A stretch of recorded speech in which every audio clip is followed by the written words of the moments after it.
ঠিক করে একটু বস, বাইরে থেকে এসে তো হাত পাটা ধুয়ে খাটে ওঠ, ওই জামা পরেই খাটে উঠে গেলি। একটু ফ্রেশ হয়ে আয়, আমার একটা বান্ধবী আসবে এক্ষুনি। তুই আমার ঘরে কি করছিস? এখানে ফুটানি না মেরে যা নিজের ঘরে যা। আর এমনিতেই বিশাল গরম, ভালো লাগে না। তুই ঘরে যা।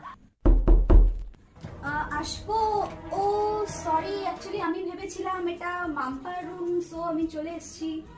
ও না না না, বসো বসো বসো, ঠিক আছে। হ্যাঁ বসো বসো। ও আচ্ছা, মাম্পাও আছে। ঠিক আছে।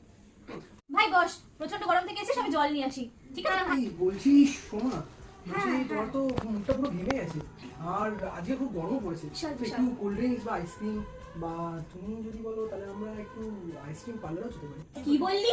আইসক্রিম খাওয়াতে নিয়ে যাবি? আমাকে তো কোনোদিন নিয়ে যাবে না। আবার আইসক্রিম পার্লার, 10 টাকার আইসক্রিম কোনোদিন খাওয়াবি তুই আমাকে? আরে আজকে খাওয়াচ্ছি, তা তুই চিন্তা করছিস কেন? দাদা আছে তো, দাদা একটুখানি আমি নিয়ে আসি।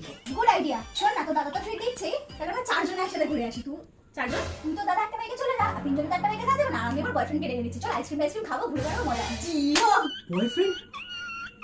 তুই তুই চল ফোট এখান থেকে, আমার রুম থেকে। যত সব যত সব মাথা খারাপ করতে চলে আসে সব।